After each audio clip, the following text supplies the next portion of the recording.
The Alliance for Equality of Blind Canadians is pleased to present this audio-video replay. Please remember to like our videos and subscribe to our YouTube channel to receive notifications of future content. Hello and welcome everyone to AEBC Confidence Building Workshop. We welcome everyone and we thank you for taking the time to join us this evening. We also want to let you know that this session is being recorded for our AEBC YouTube channel.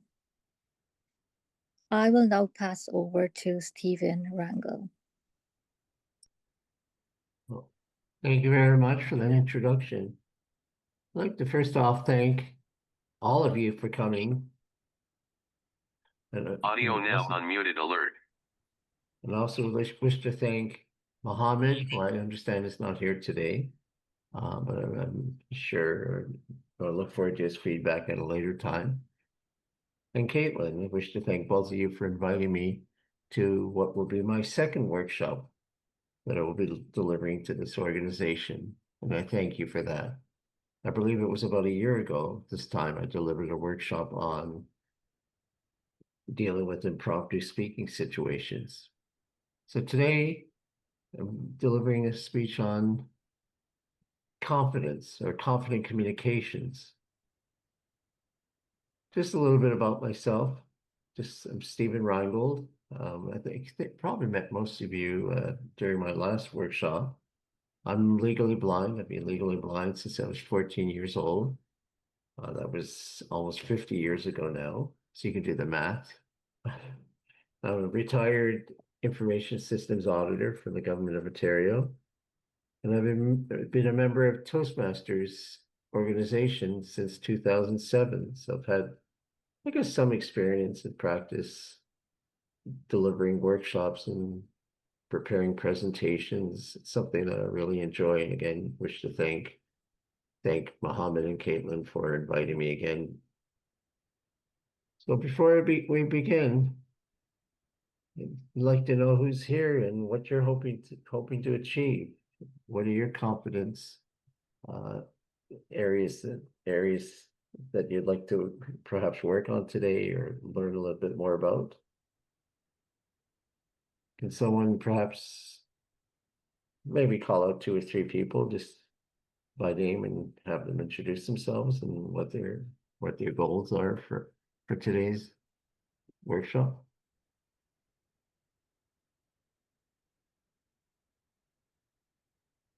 Is that something you can do, Caitlin? Like call on 2 or 3. I can go. Do you hear me? I can hear you, yes. Yes, hi, I'm Marie-Ève. I'm sorry for my English. I normally speak French. I'm from Quebec City. I'm glad to join. Actually, I just did not have any plans tonight, and I received an email from AEBC, so I guess I'm exploring tonight the workshop. It's the first time I'm attending a workshop from AEBC. I'm studying actually in psychology, and I'm not completely blind, but I still have a few vision left. And I think my expectations are more general on having some tools to feel more confident expressing my needs to new settings, because in my doctorate I have internships, so I have a lot of new people to contact with and new places to explain what are my needs and adaptations. So it's more a general exploration, I think. Thank you very much for introducing yourselves. It's a pleasure to meet you. Who else would like to speak? If only just to say your name, just to get the ball rolling and perhaps mention why you're here. Otherwise, I'd be happy to move on to the next section. Audio now unmuted alert. Hi, my name is Rosina Isani, and I'm from Toronto, and I'm visually impaired. And just to know how to be more confident, I'm interested in the topic, and so I thought it's good to join. Oh, Rosina, thank you for that. Is there perhaps one more person who Hey, can you hear me? introduce himself or herself? I'm Maria Sayeva, and I am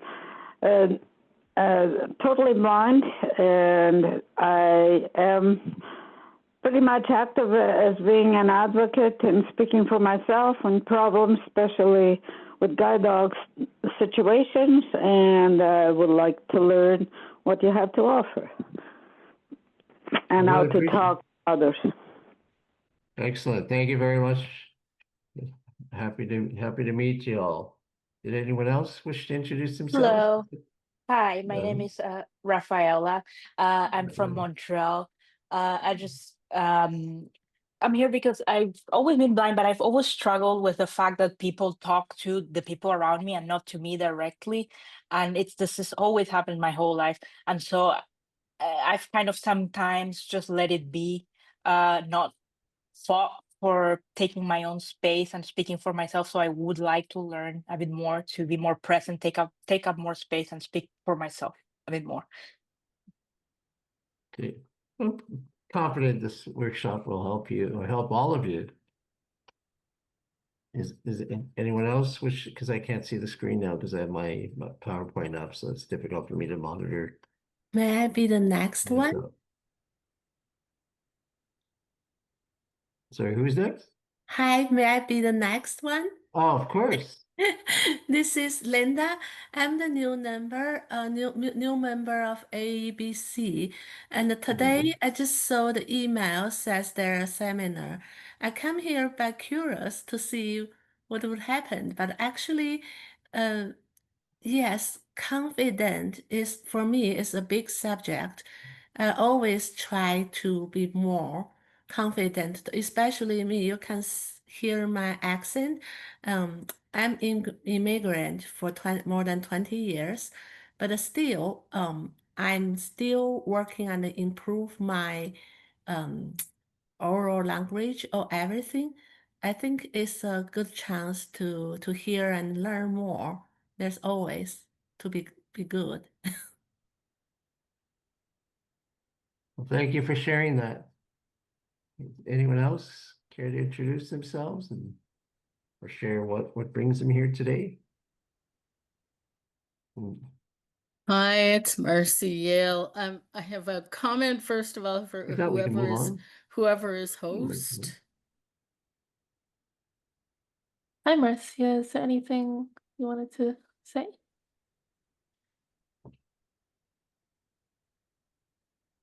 We can't hear you, Marcio. I heard you introduce yourself. Sorry, I just my mute is not behaving.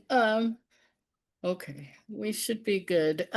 First of all, whoever's hosting, can you check the waiting room because someone has been sitting in there for 10 minutes apparently.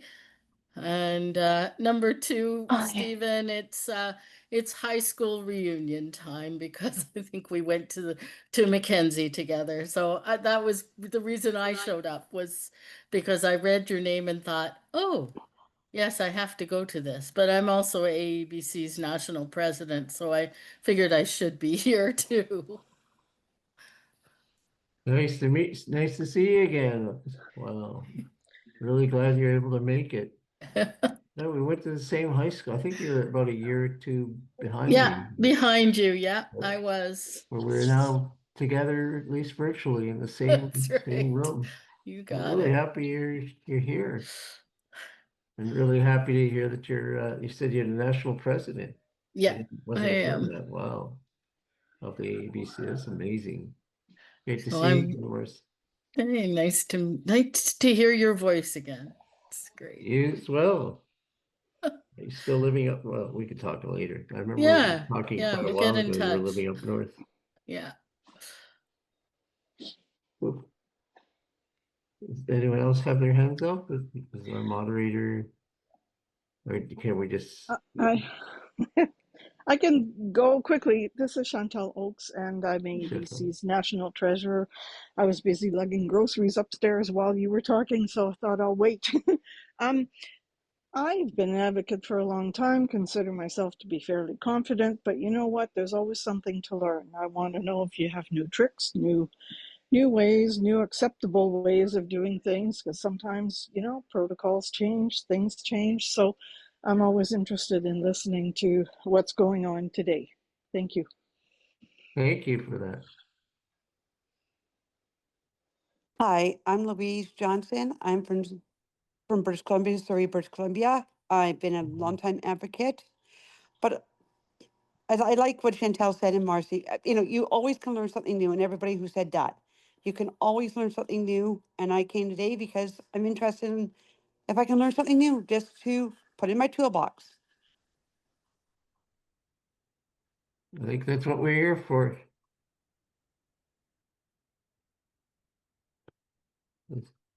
Thanks, everybody. Is that everybody? Oh, it's Not sure. Nancy. Sorry? I'm Nancy. I just want to just to pick tips and tricks and to learn things too. Hello, Nancy.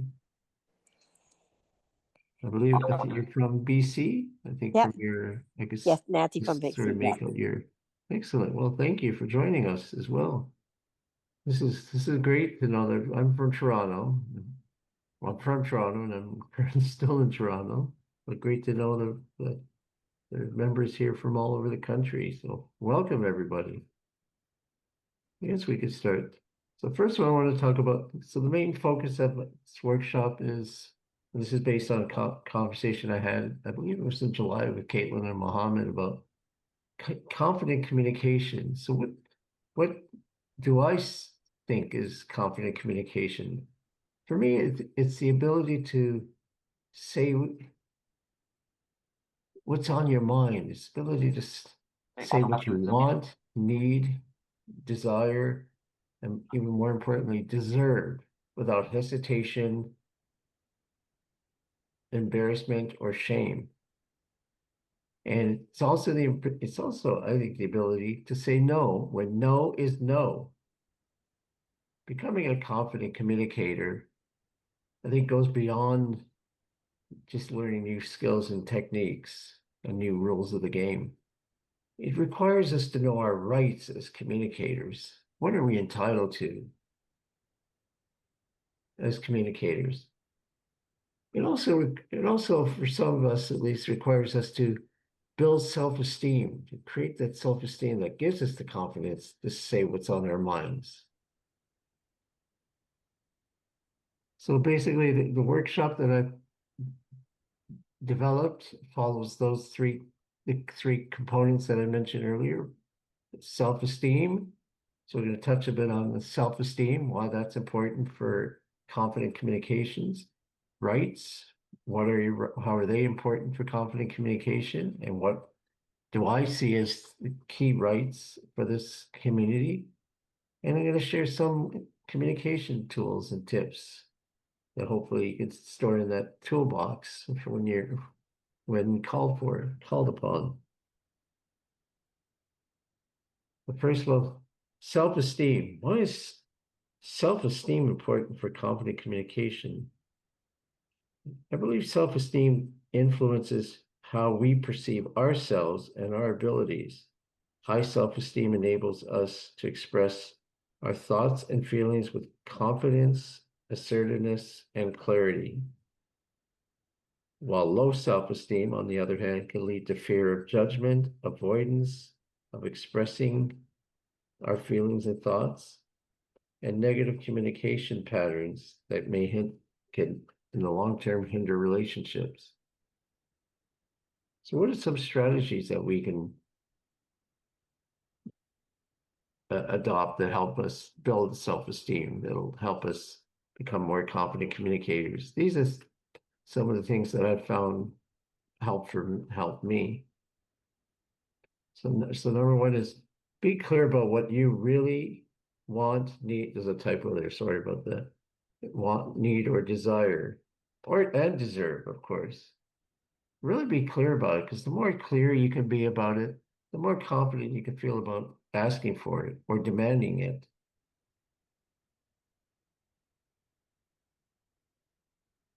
I know this is a bit of a screen full. know your audience. Why is this important for self-esteem? Because the more you know your audience, the more you believe you know your audience, the more confident you'll feel in your delivery. You feel more confident that your message is being heard by the right audience, the right message for the right audience. So it's just a number of elements. First of all, who is your audience? So who are you trying to sell to? Who are you trying to make a request? Who are you trying to assert yourself to or advocate for? So you can look at things like what is their culture, their age, their background, language is spoken. Do they come from any specific industries and do they have any jargon or technical languages they speak? And also helpful, make you feel more confident if you know something about what they already know. Because you don't want to take up their time telling them something they already know. What do they need to know? What do you want them to know? And finally, what do they need? And this is really tricky. What do they need from you in order to learn or in order to understand the information that you're trying to give them? I'm trying to think of a good example. And if anyone could feel free to jump in if you could think of examples or feel so inclined. And so I'm thinking like if you're communicating to someone who's sight impaired, and you may want to think about, okay, how do I best communicate with them? And what information, or if you're dealing with somebody in a certain industry, you come from a certain industry, for example, what information do they need? Does your intended audience need in order for them to understand what you're trying to, again, it could be selling them, persuading them, advocating for, or asking for, or demanding, or if you're asserting your rights because you didn't feel you deserve something. So what do they need to understand what you're trying to say? So again, so the more you know your audience, the more confident you're going to feel in yourself because you know that your message will be more greater likelihood that it'll be on point. And finally, third point is just believe in yourself. And 2 points I just noted here is positive affirmations. I can do it. I can do it. I want it. A lot of us say, I think I'd like to have some more. I think I'd like to have some more. Or I think I'm entitled to this. Just, I'm entitled to this. And you say it to yourself first. And it gives you confidence because you start to really believe in it. It's your right. You want to believe because you want other people to believe that you want this, you deserve this. And you want to visualize success. I believe, I mean, for me, I find it's helpful to think of the end in mind, to think, what does success look like? What does it look like when I confront this particular person? I don't mean confront in a negative sense, just meaning approaching someone. What does it look like? What does it look like when I approach them?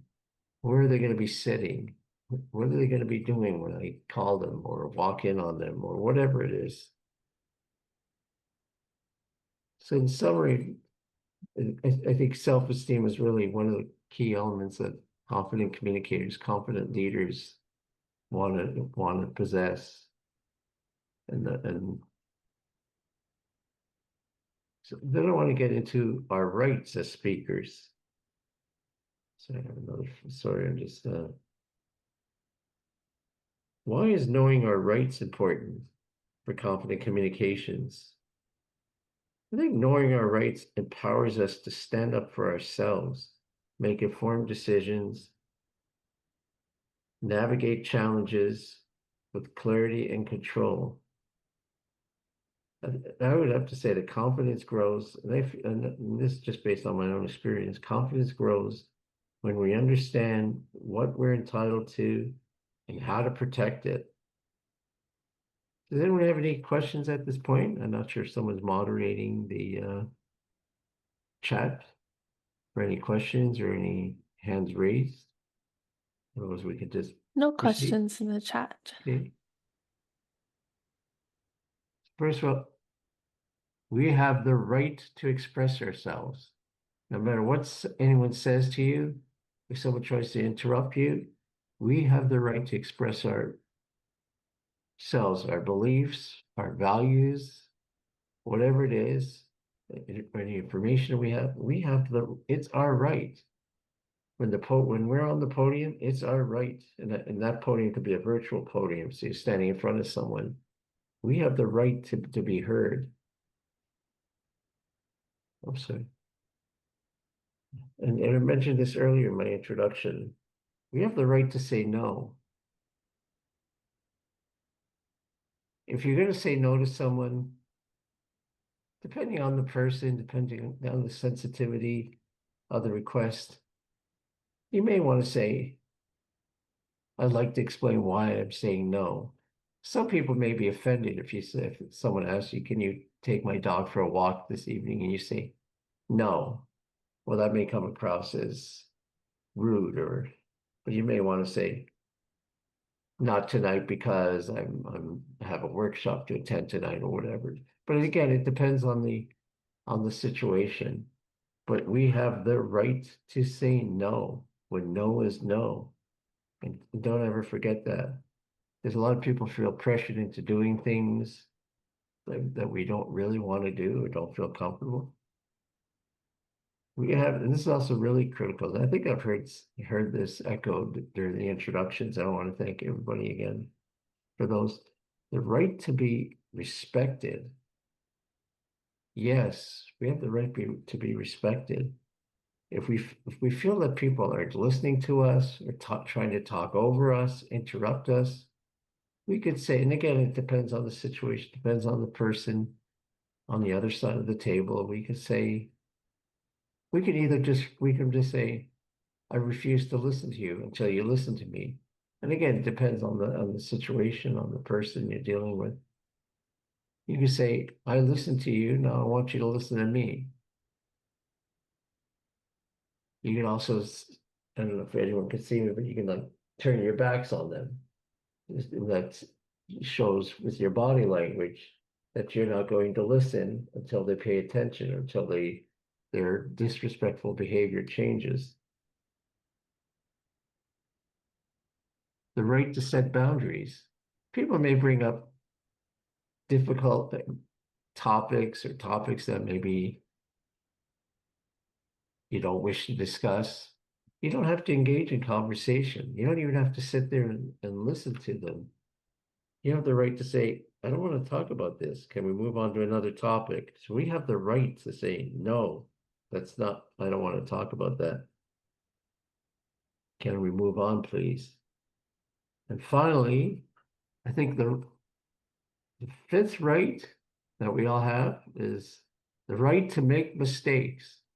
Look at our prime minister, look at former prime ministers, current president, President Trump, and his predecessors. Look at world leaders, look at reporters and people who read the news every night. They make mistakes. Now, we have choices when we make mistakes. We don't have to admit that we made a mistake. And again, it depends on this nature of the mistake. I mean, if it's a huge mistake, yeah, you may want to say, excuse me, pardon me, I misspoke. But other times, because the goal is to maintain your confidence, right? And to appear confident as well. You want to feel confident and project confidence. So you may want to say, if it's not such a big deal, or if it's a minor mistake, you may want to just skim over it. You may want to say, oh, pardon me, and then correct yourself. Yeah, a lot of us quite often will say, oh, I'm sorry, I shouldn't have said that. Don't apologize. You can say, I made a mistake. Because again, you want to project confidence and you want to feel confidence. I mean, that's what confident communication is about, is feeling confident and projecting and looking confident. Because I think confident communication is what I think I found in my lifetime is just really benefited me in terms of getting what I wanted, needed, desired, and deserved. And just some comments, just for everyone's information, I neglected to mention earlier on. I just sort of apologize myself that following my presentation, we'll have a question and answer session. So I want to leave some time for that. And some time for discussions as well. So we now that you understand your rights, and I just picked these out of, there's literally dozens of rights that speakers have. I just picked the 5 that I thought were most important for this particular workshop.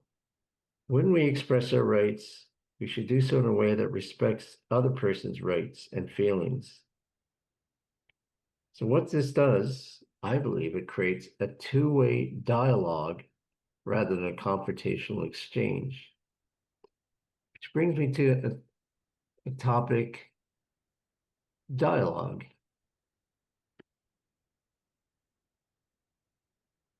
There's a communication tool or technique that I learned a long time ago when I was in university called dialogue, D-I-A-L-O-G. So just forget the UE for a second. The main purpose is to keep the level of communication at a high level so there's little room for arguments, because you don't want to get into arguments. So they really don't get you anywhere unless you really like to argue. They also help you hopefully get to the identify the root causes of if there's a problem, help you ultimately solve a problem. And it could even help solve relationships. It help solve problems that can cause or break up relationships. So it's called dialogue, and it's something I've been using ever since I learned this, like 25 years ago, 30 years ago, and when I was at university. And again, the idea is to takes the pressure off the other person. It eliminates blame. So again, it keeps the conversation going. And the D is describe.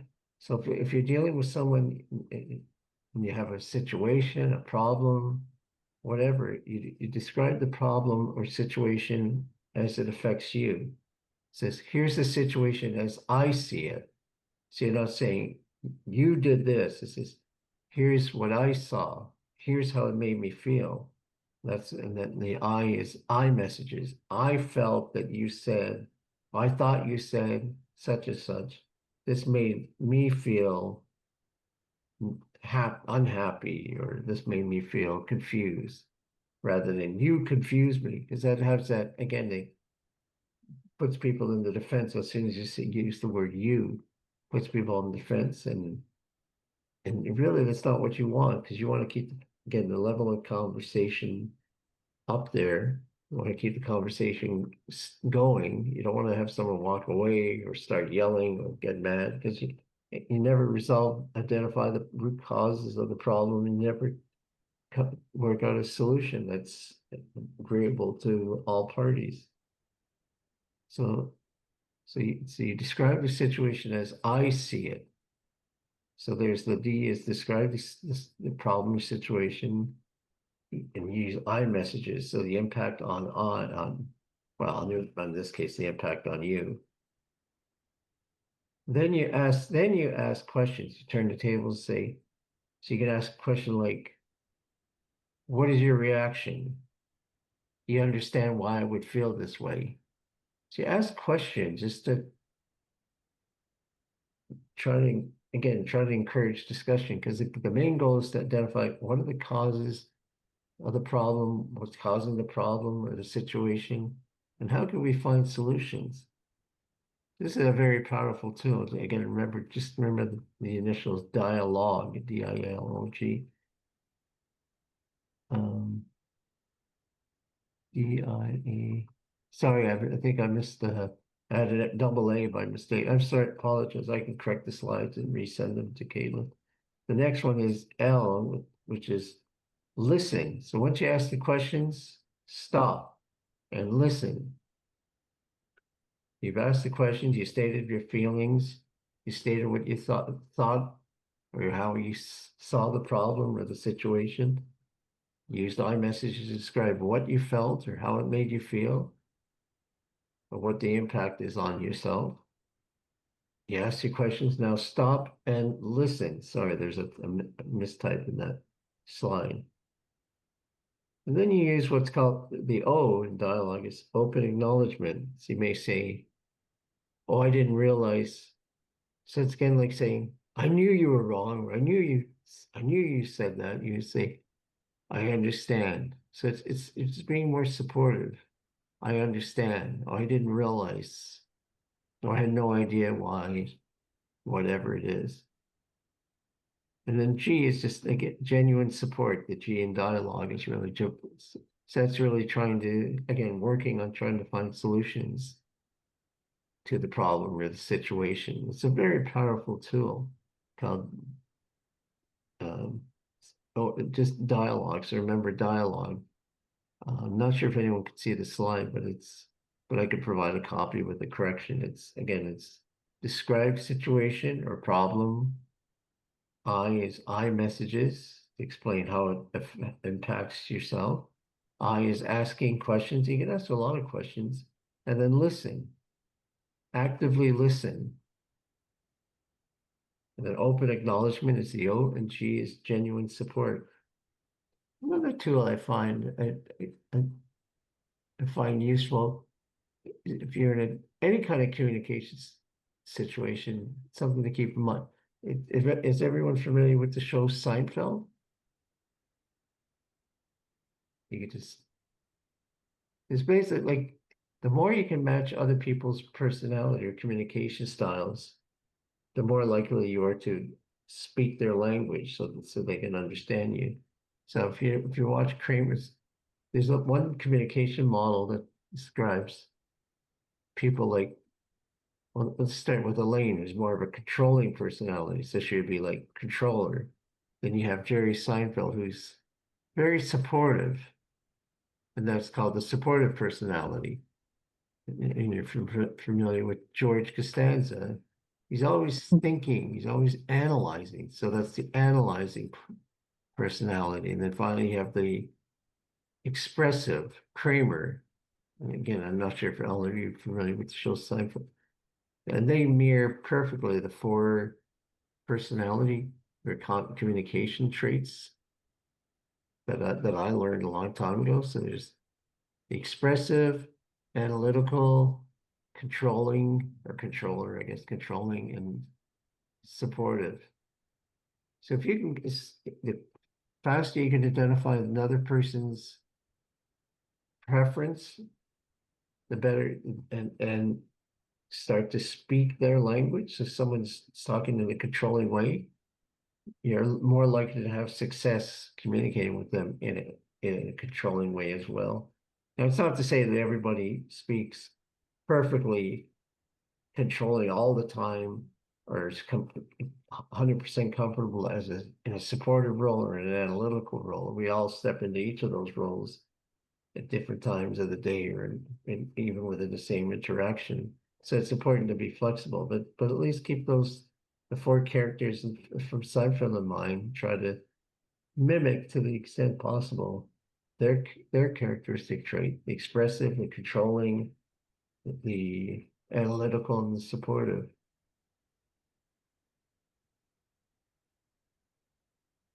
So these were two communication tools that have carried with me the last 25 or 30 years in my work life and my personal life, that I hope you can have available in your toolbox when called upon to deal with any kind of a situation. Did anyone have any questions or comments at this point? So that's basically my presentation. I told Caitlin I'd be approximately 30 to 40 minutes to allow for a rounded conversation or questions and answers afterwards.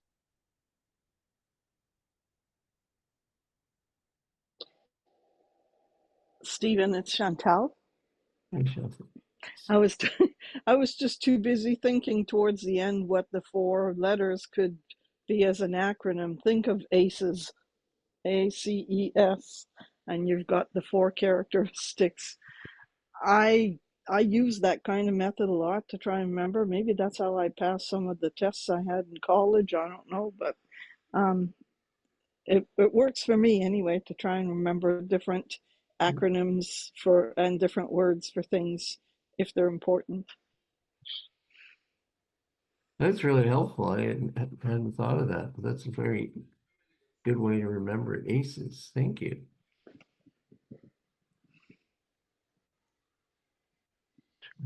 Sorry, I'm just trying to stop showing my. Did anyone want to see any piece of part of my presentation again, or should I try to? I'm trying to see how I could close it.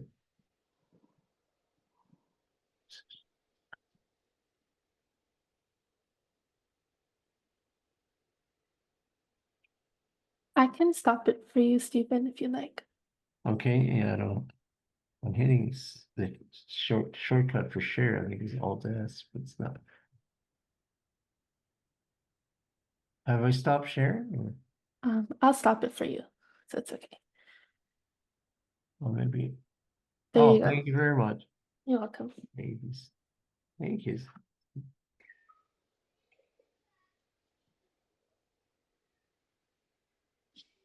We appreciate any feedback or any, certainly again, we could certainly have a round of questions and answers. Stephen? Hi. Hi, it's Hilton Schwartz. Hi, Hilton. So I wonder if you could comment on interrupting in conversations. So on one hand, it like bugs me when people interrupt me. And sometimes I just let them because they have a valid point. Maybe I was going on and on. And at other times, I feel like they didn't let me finish the point. And when I'm talking, unfortunately, sometimes I interrupt other people as much as I try not to, because I really would like to, hear them to the end. And, that's the reason we have, 2 ears and 1 mouth. Can you just give some general guidelines, both from the listener and the speaker perspective, do's and don'ts, guidelines? Another acronym? I know for me, it's unfortunate because I think brains are racing, I gather, just to respond rather than to think, right? Everyone wants to respond. I don't know if it's just a fact of human nature, right? And it's just having courtesy. I know that happens to me a lot when I'm interrupted. And I'm not sure if that's because I'm pausing and people think it's a natural place for them to interject or interrupt. So just from the listener's perspective, they may not know that you're finished, right? That you're finished talking. So you may want to say, I have one more point to say. You have the right to say that, right? I have one more point to say. Would you mind letting me finish? Most people will say, go ahead. No problem. Or again, it depends on this person, depends on the audience.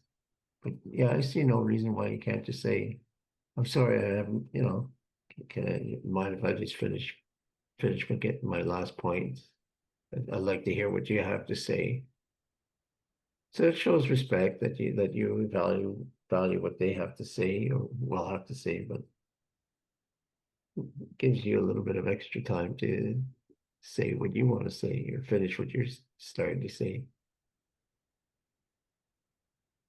Another way to do it, I think another tip is like if you know you're going to have 2 points or 3 points, you may want to state at the beginning, because that's something we learned at Toastmasters is I like to state 3 things or state 3 points. 1, 2. So people are anticipating that there's going to be another point. So if I'm just giving an example of 3, it could be 4, it could be 2. So that's one strategy that might just get people to hesitate interjecting or interrupting. It's just say, I have I have X number of points I want to say about that, or I want to address two of the things that you just said, or something like that. So they know in their minds that you're going to speak a little longer than they anticipate. No, does that help, Hilton?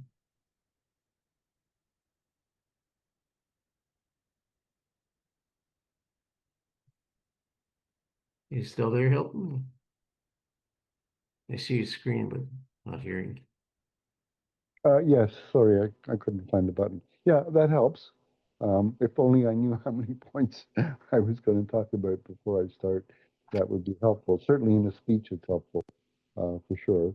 But I know sometimes when I write emails and I have 3 questions, more often than not, people will answer just the first one. Even if I say there are 3 questions in this email, please answer them all. It's rare that I get all 3 questions answered, so I just have to go back to, okay, I'm going to probably have to send 2 emails, split it up. But yes, that's definitely helpful about interrupting, for sure. I noticed that too, and I don't know why that is. I don't know if it's just the retention thing. So maybe we need to speak in shorter bites, maybe, or write in shorter bites. Because I've noticed that too. I'll ask 2 questions, but maybe again, it just because this is just a technique or that I learned as a long time in Toastmasters is state up front. I have 2 questions for you, but I know it just and then just say first of instead of saying question 1, just say first of 2 or something like that, so they know there's gonna as soon as they see the first of 2 questions, as soon as they see that, they'll as they continue reading, they know that to anticipate another question. And maybe don't leave. I don't know if you usually leave a blank line between each question, or maybe don't leave a blank line, but I realize that makes it harder for them to read. It's just, I don't know why that is. I get the same thing. I'll ask 2 things, or 3 things, or 4 things, and they only answer the first one and fire back the email.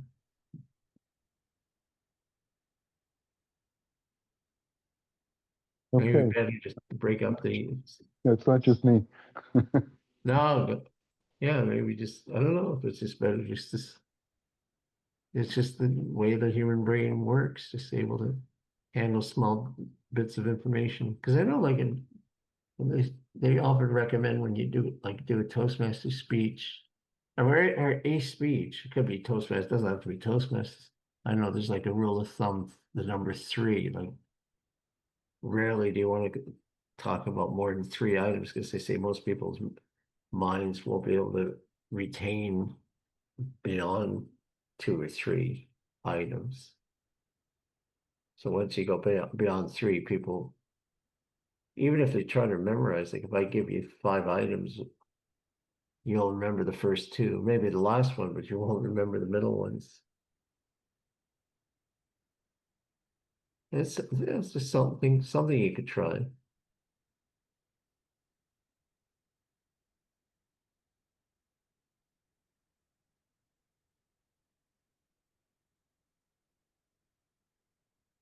Or you can even say, yeah, an email, or if I'm assuming it's email or in a letter, you can say, like I said, for 1 of 2 or something like that.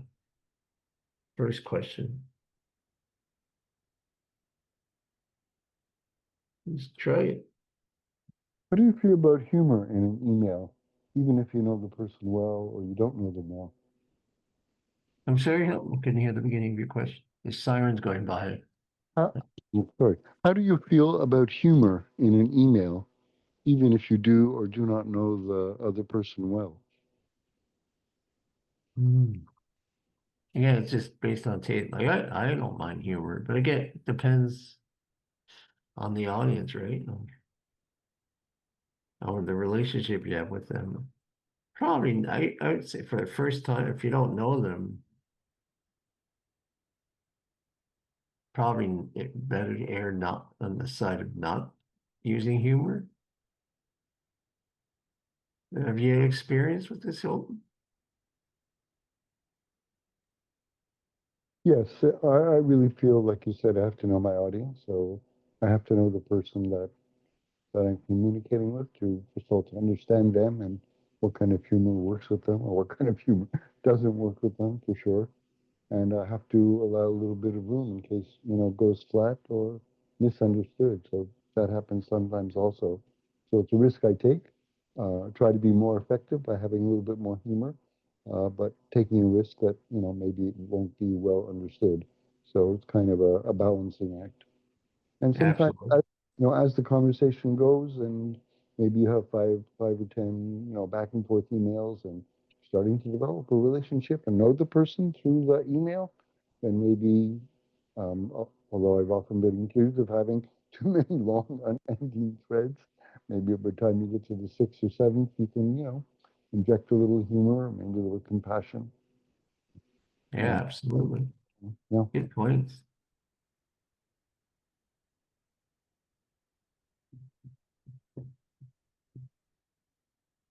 Stephen, this is Manette. I wanted to say thank you very much for that excellent presentation. I really learned a lot, and I really like, what you said. Don't be afraid to say no, and know your rights. I struggle with saying no as well, so I appreciate the tips that you've shared on how to overcome that. Thank you, Minette, for your feedback. And for anyone that's here, if you have something to say, you can either raise your hand or unmute and speak. So now is the time to ask your questions in the next 30 minutes or so.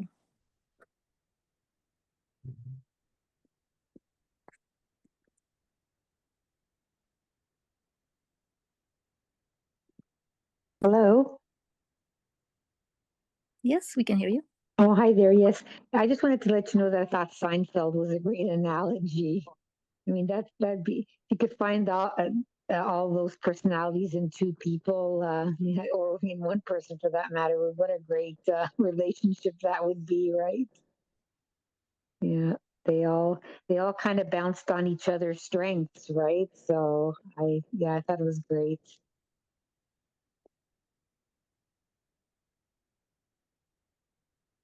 Absolutely. Yeah, I was really not surprised, I guess interested to learn that a lot of TV shows and I guess movies are built around those four personalities Yes. Yeah. because they create between depending on the characters they create. Some characters get along better because they're more direct and more formal. And some are more like on Seinfeld, you have like I guess Jerry. Well, no, Jerry's more formal. Elaine's more formal. George Yes. is more, I guess, casual. And no, Yes. I forget now. Kramer's definitely very direct. He's very direct. Yes, he is. Jerry's direct, right? Or Yeah. Elaine's direct, I should say. Yeah. But and they all seemed like at the end of it all, and we can, maybe, do this in our own relationships. They start fresh every time, even though they're so different. It's a fresh canvas every single show, and and that too makes me think that sometimes I get offended by my friend's personality, and it sticks with me. But I should just forget it and go on and start clean and fresh. It makes me think that way. That's how I should handle some of my relationships. Is just let it go and let's start fresh, right? So Absolutely. yeah. I'm not saying it's easy to adopt the others' personalities, but if you can be more like if it's the controlling type, like the Elaine, like more like the controlling, which is like fast decision maker. Hmm. Right? Like generally makes decisions fast and gives orders and is in control. Whereas George is like it's a more the analytical type. Jerry's the one that everyone comes to. He's the supportive one. It's like it's He's the George, counselor. Jerry basically supports everybody else Yes, yes, yeah, in right. yeah, yeah. He's the go-to person for advice, but he usually doesn't change people's minds. He'll No, he doesn't. But thank you for using that analogy because I could really look at it and understand the different personalities and how we all get along. And so, thank you for. I never thought of it in those ways. So, thank you. Oh, my pleasure. There's so many models. There's like, I remember learning about the Myers-Briggs, but that's 16, identifies, I think, 16 communication or personality profiles. But that's, I find, too difficult, too difficult to relate to work with in reality. It's how can I sit there and decide, oh, which of the 16 that somebody met like relates to or falls into? Where the 4 is a lot easier to handle, right? Yes, exactly. Oh, yeah, for sure it is. Yeah. Well, thank you very much. I really enjoyed it. Thank you again for your feedback. We have somebody with a raised hand. Kathy, if you want to go ahead and unmute. Okay, am I unmuted now? I think I am. Yes, hi, Yes. Kathy. Yes, I hear you. Hi, Stephen. Yeah, I have a problem sometimes with saying no, especially with people that are really, persistent and controlling and all that kind of thing. And I've had to end friendships because I wasn't able to say no. And they were very, they just, it had to be their way and they didn't consider my feelings, even though I wanted to tell them how I felt about something that they were expecting or demanding. And yeah, so I appreciate the fact that we have the right to say no. Haven't had to block people because they just wouldn't listen to me.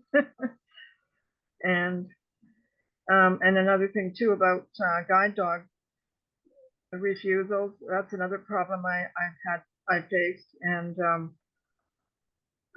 it's not easy. Like I've had cab drivers refuse me when I was going to the airport. I had one, and he said he would send another cab, and didn't. And I ended up having to phone another company. And anyway, that's another story. But I just find it difficult sometimes to advocate, like with confidence, and to tell people, no, this is not reasonable, or this, you know what I mean. This is something that is allowed, like you know.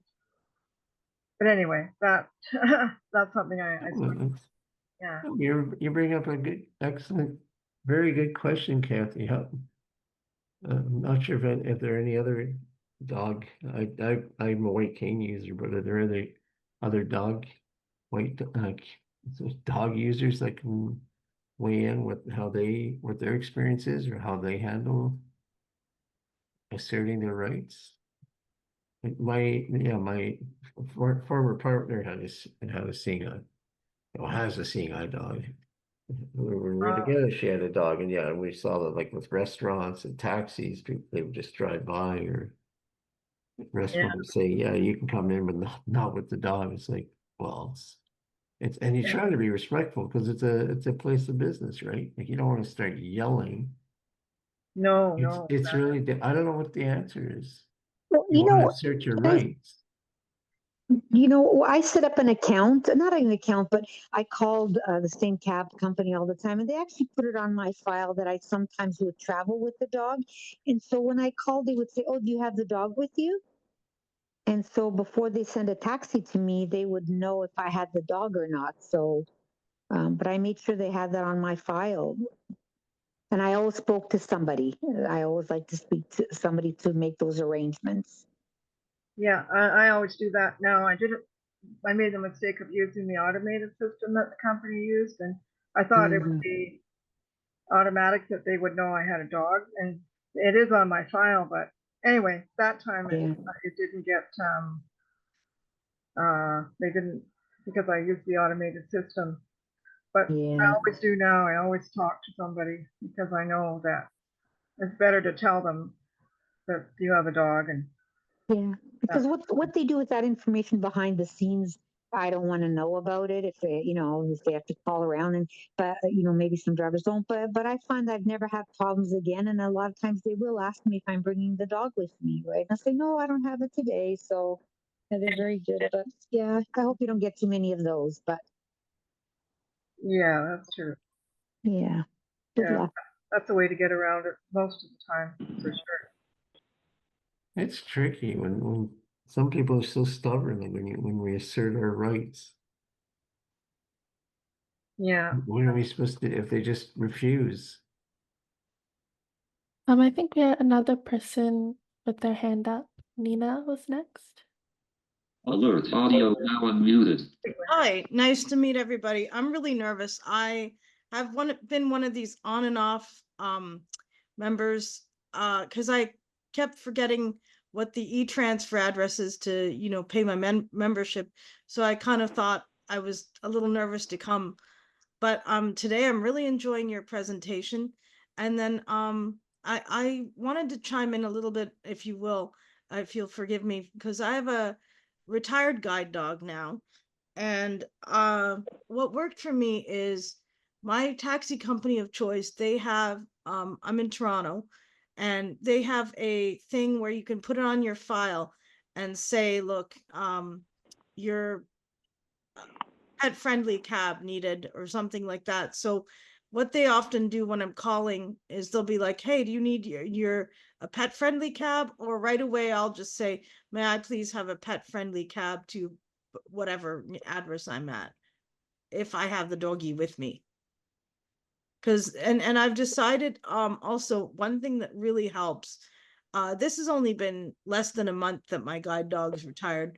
So one thing that helps is plan ahead and think, okay, well, where do I really want to take doggy?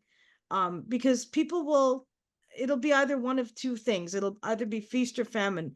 People either want you to bring your dog with them everywhere, or they don't want you to. And if it's a retired guide dog, especially, and also occasionally, there's variances with people, like if you're going to a hotel or something, will they charge you a pet fee or not, etc., even if you show documentation. So yeah, so I just thought I'd throw that out there. And also, so it can be a little hard to, I find it sometimes hard to assert my rights without getting a little mad. No, absolutely. Whenever anyone pushes us, we want to push back, right? Especially when it's our basic rights that are being trampled on or violated. Yeah, like, and especially like with sighted people often, or whatever, a lot of people can pass off their dogs as service dogs. But I like to try and be honest, but you know what I mean? Like, I like to do the right thing, but if I don't get, for example, no offense to anybody, but CNIB is now, the hub here is saying, well, no, we're not going to let anybody bring retired guide dogs if they're not in harness, which my school does not let me bring them in harness. So I'm quite offended about that. So I'm going to write Mrs. President there about it when I have time. Right now, I'm in the midst of a work project, but I'm gonna write her about that and a few other things. So I may reach out to said chapter here and see if I can, there's anything they might want me to write about to see how I can help make things different for people. That's excellent. And sometimes we assert our rights, but it just falls on deaf ears. So you know what? Sometimes we have to try to find other avenues to bring about change. And it's definitely possible, Nina. You should go with it. Don't delay. Just go with it. Okay, thank you so Yeah, much. no, absolutely. You gotta go for it. Organizations need to evolve, organizations need to change. Maybe they're not aware of the implications of what they're doing, or the impact of Alert, impact on people. And that's where the dialogue comes in. It's just like, when you refuse my retired dog, this is what it's, I mean, you could do that in writing too, right? When you write to the chapter, so this is the impact it's having on me, or on my community. I'd like to understand that you can use the A in the dialogue. Ask questions like, why are you doing this to us? Why are you doing this to me? and then see what they say, because they'll ultimately they'll answer. Okay, awesome. And Yeah, last question I wanted to ask, if it's okay. of course. What do you think about this question? How can I make this situation, or how can I make your day better? Like, you know, in general, like depending on what I'm facing. You mean in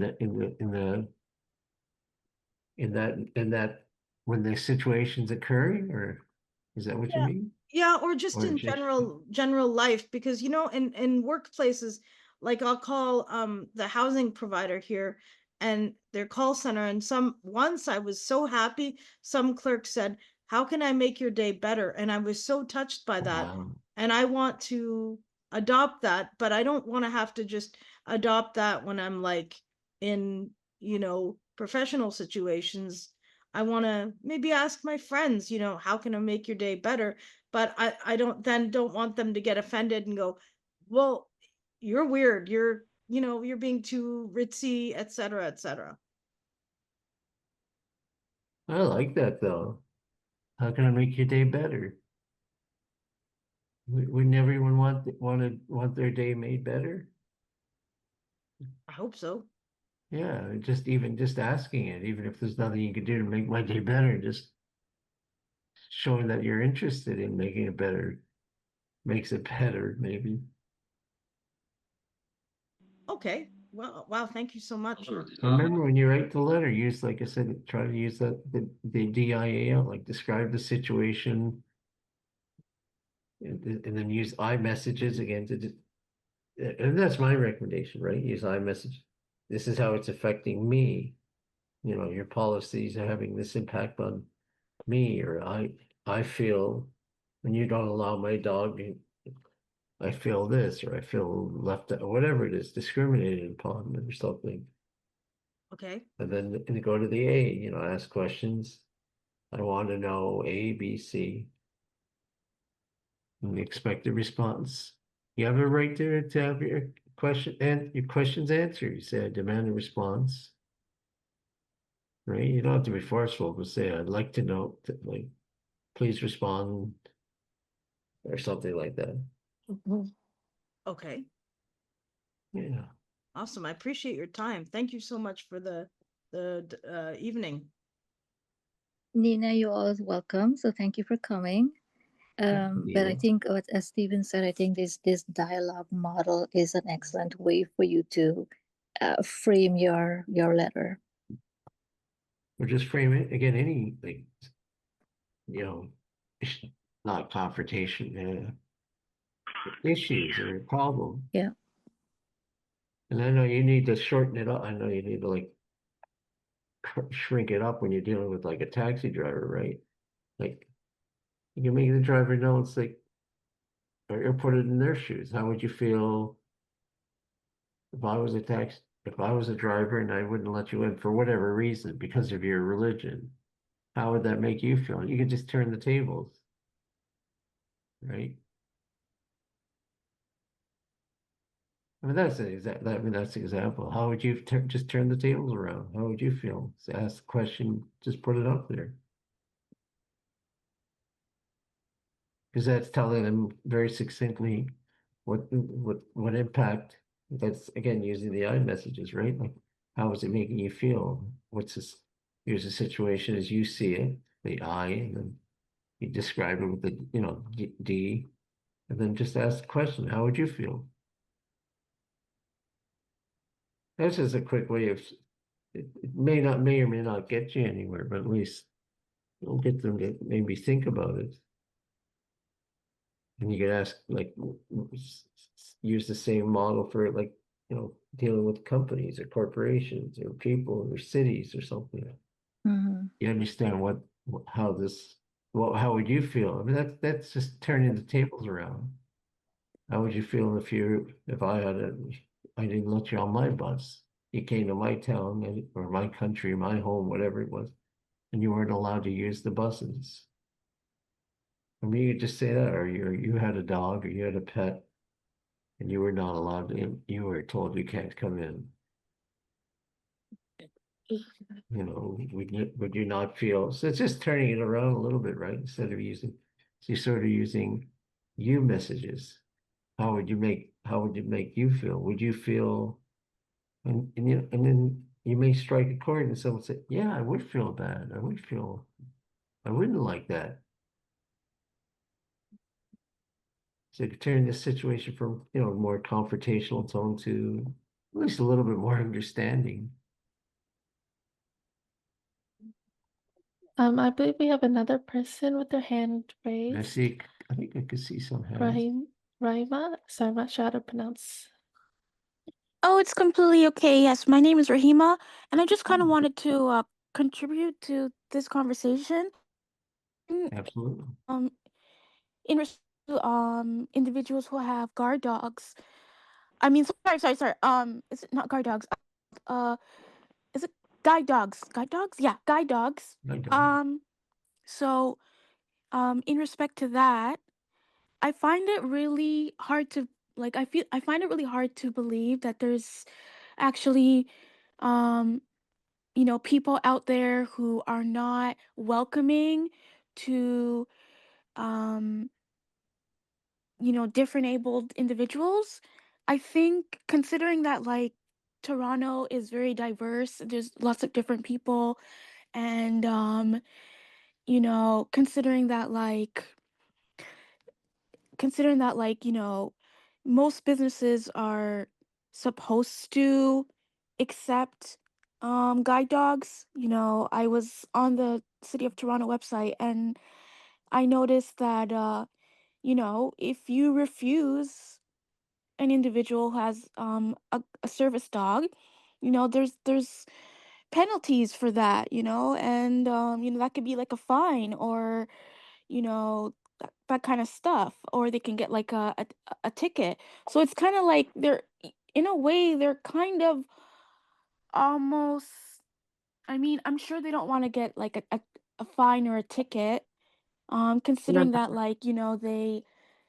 they usually you need a permit, right? You need a permit to operate a business in Toronto. So it's kind of like, why are you refusing business in that way? Because you're kind of limiting your clientele at that point. So I think there needs to be a little bit maybe more education surrounding you know different people that might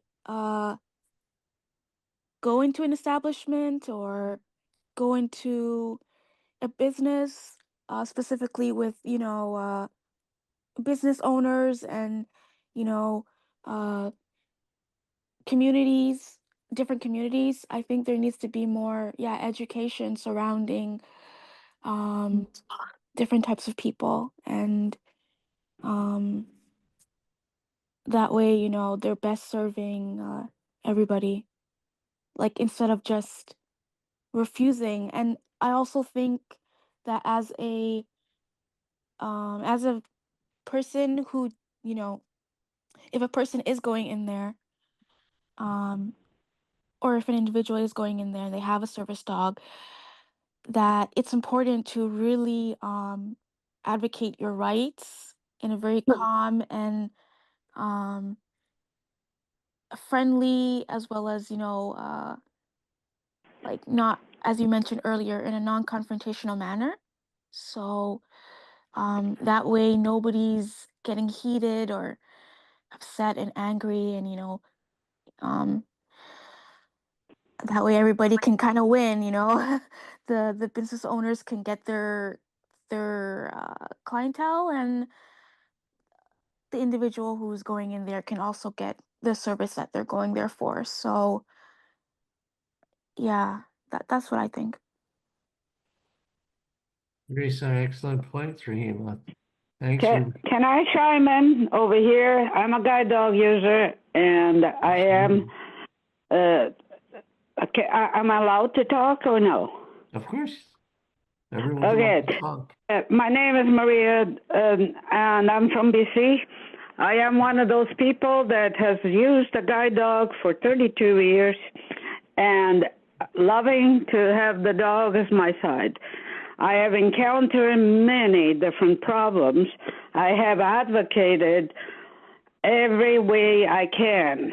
And there are laws. There are strong laws that should be protecting us.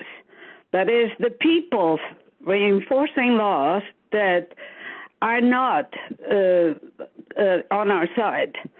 Like, I'll take, for example, a taxi refusing me at 4 o'clock in the morning from emergency in the hospital because of the guide dog.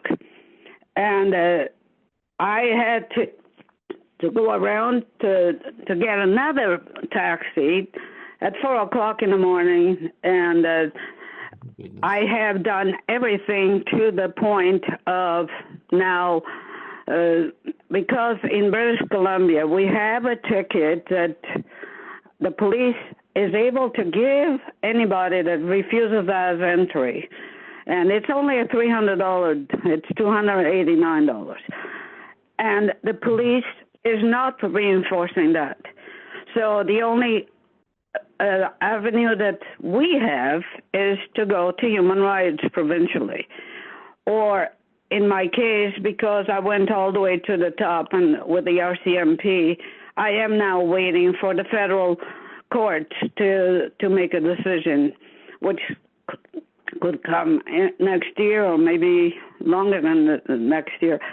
There are laws that should protect us. I just encountered a new one on a new area that I just moved into, which is the bylaw people.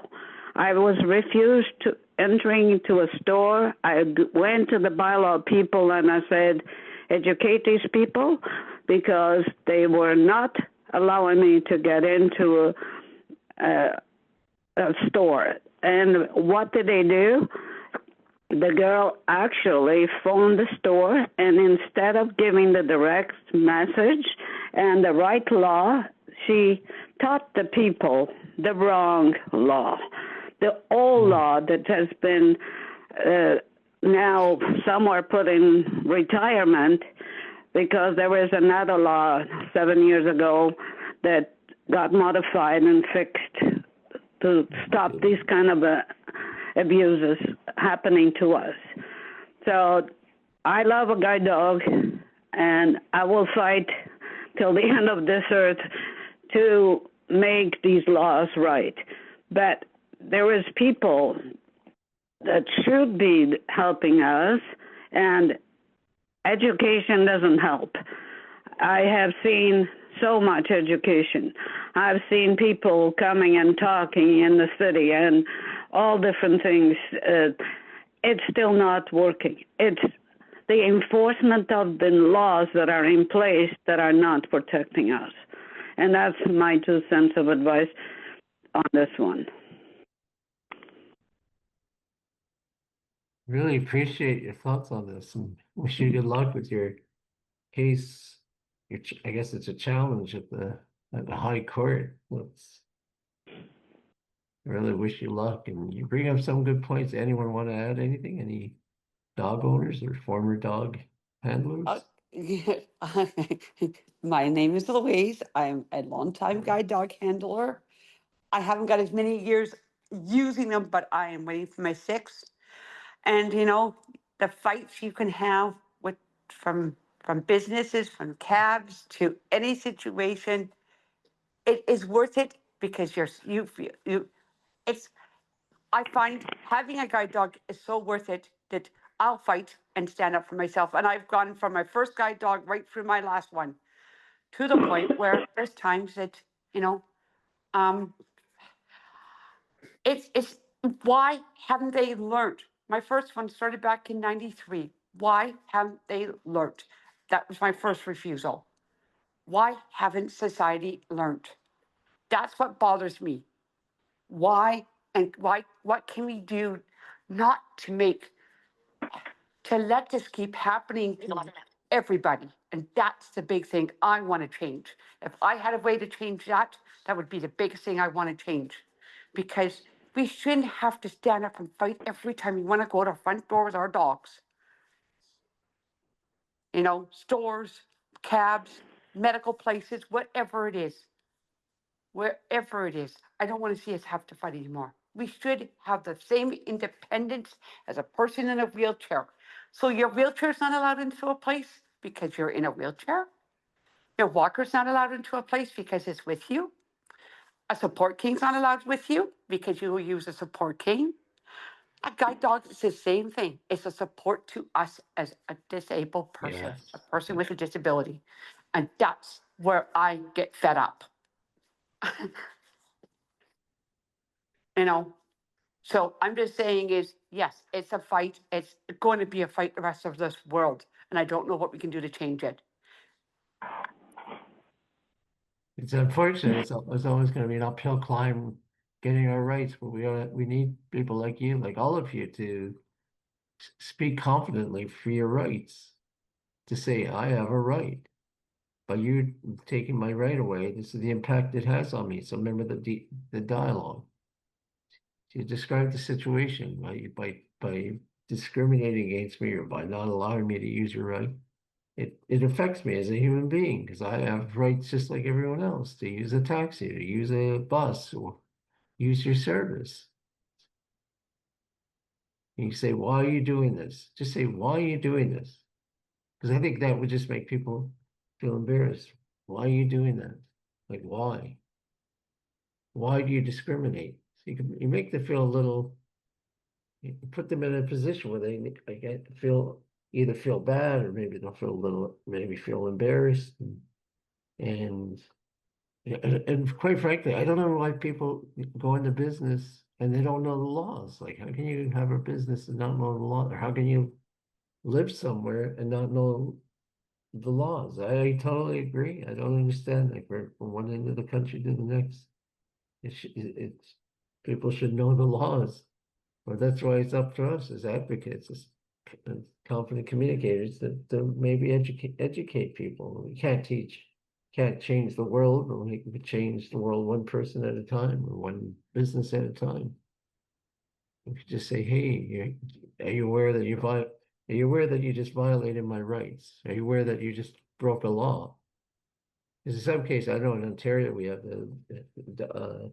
I think it's all, I think provincially and probably in most countries is laws protecting the rights to have a dog, if I'm not mistaken. So it's our right to say, when you break the law, you're also, it's affecting me and it's affecting a lot of other people. And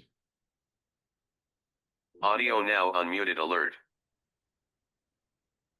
Linda, did you want to add something?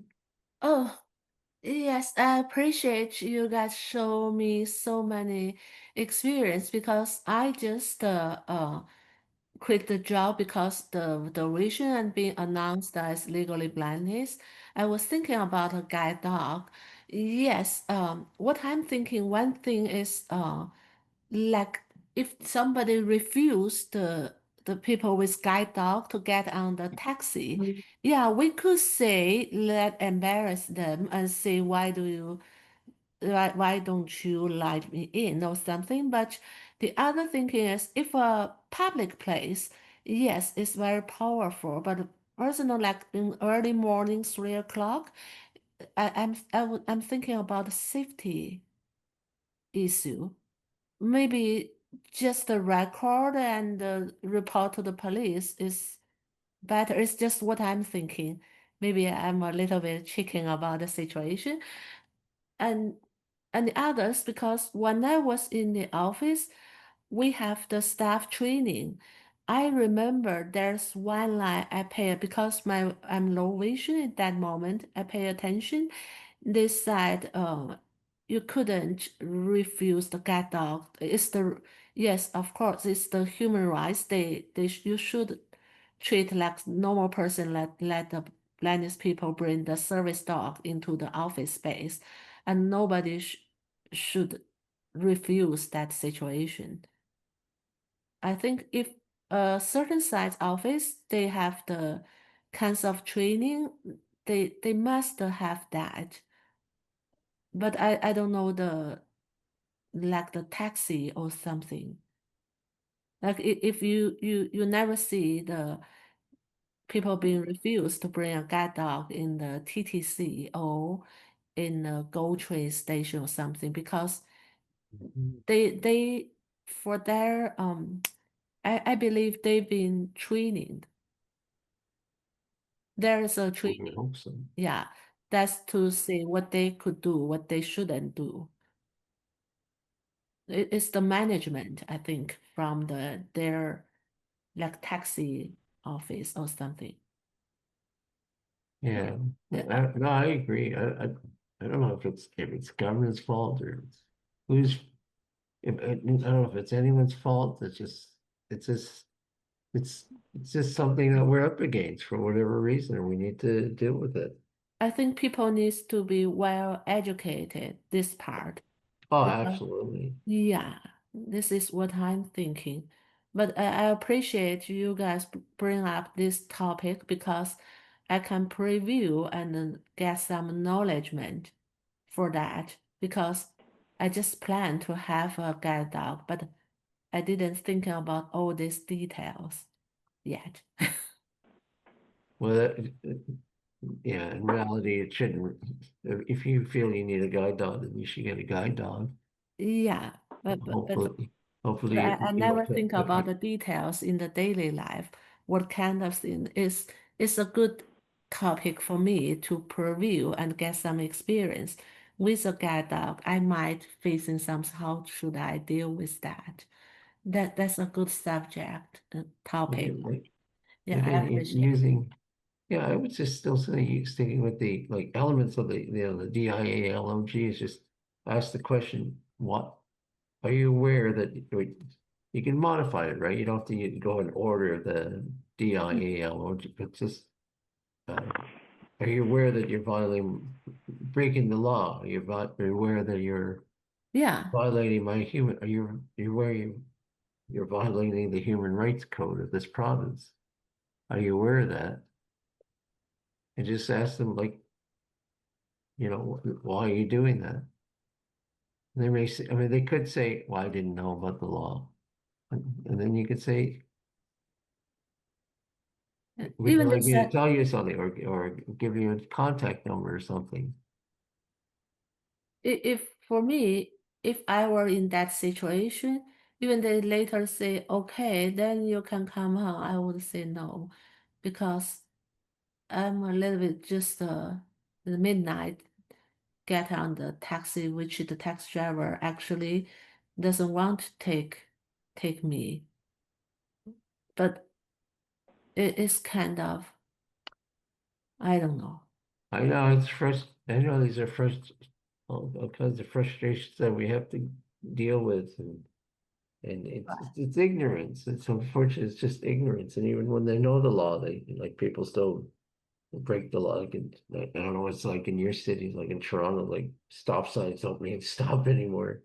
Or red That's lights true. don't mean stop anymore in a lot of places. Like it's just it's but some people know the law that just choose to flaunt it.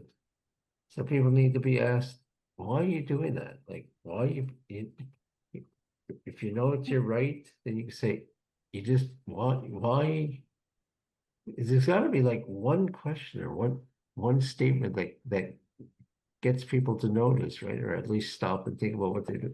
Why are you doing this? Or why are you breaking Marcia Yale, AEBC has left the meeting alert. why you whatever, you know what I mean?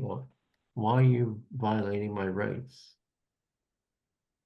Or why are you doing this to me as a right? Or you say That's true. Sometimes I respect you as a business person. I know you're business person, but I'm a important person too. I'm an important person too. And it just again asserting your why do you choose to violate my rights? Or I'd like to understand why you disregard the rights of people with guide dogs. I know you may not always have the time. If someone's driving away, you don't have the time to yell, why you do but you're gonna call the company or call the dispatchers. Just ask the question, what? Why do you have staff that disregard the rights of drivers? That's true. Because sometimes, yeah, we need to. I know it's so common to just dismiss eventually, like we'll feel angry and frustrated or sad about it, and then we'll like forget about it. We need to, as confident communicators, we gotta like try to bring about Christine has left the meeting alert. try to bring about change, try to change people. Now, I'm not saying like harass people, but say you go right to contact politicians. Why aren't you pass the laws? Are you aware that what impact that this is having on me? Like by people not following the laws, it's hurting me or impacting me this way. Why aren't you in front? I just asked ask the question, why aren't you enforcing the law? Or why aren't people aware of the law? Just right. I think you have a right to ask politicians because that's the only way change will come. Or change politicians or heads of companies, right? Or a taxi company or CNIB that's not allowing someone to bring in their retired dog with them. Like, Yeah. it's been a really good discussion. Trying to see if there's any other. I believe I see. Is there any other one want to say anything else? I'm not sure how long this is supposed to go on. It was a really good discussion. I think we lost about. Yeah, we have another 5 minutes.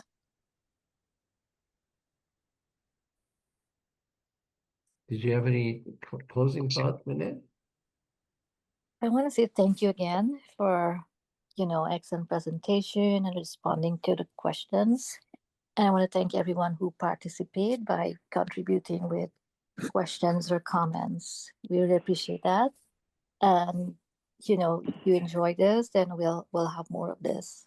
So look forward for more. No, it was definitely a pleasure, and it was really enjoyable to hear more about each of you and learn about where you come from and what concerns you have. It's just hopefully I've been able to spark some confidence in you. Again, just as a summary, just remember to keep in mind your rights, including the right to say no, and keep in mind some of the things that I mentioned to help build your self-esteem, like that ultimately will give you the confidence to speak your mind.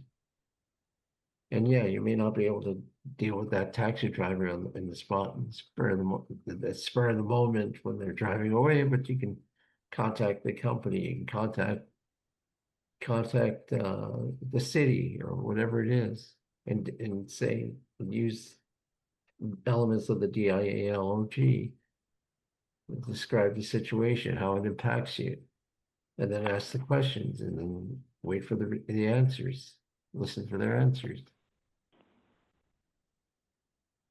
And maybe they don't know that people don't understand or don't know or are breaking the law unless we tell them. So unfortunately, the answer is like change sometimes. Change happens, but sometimes it takes time. It takes each of our efforts to, our perseverance and persistence.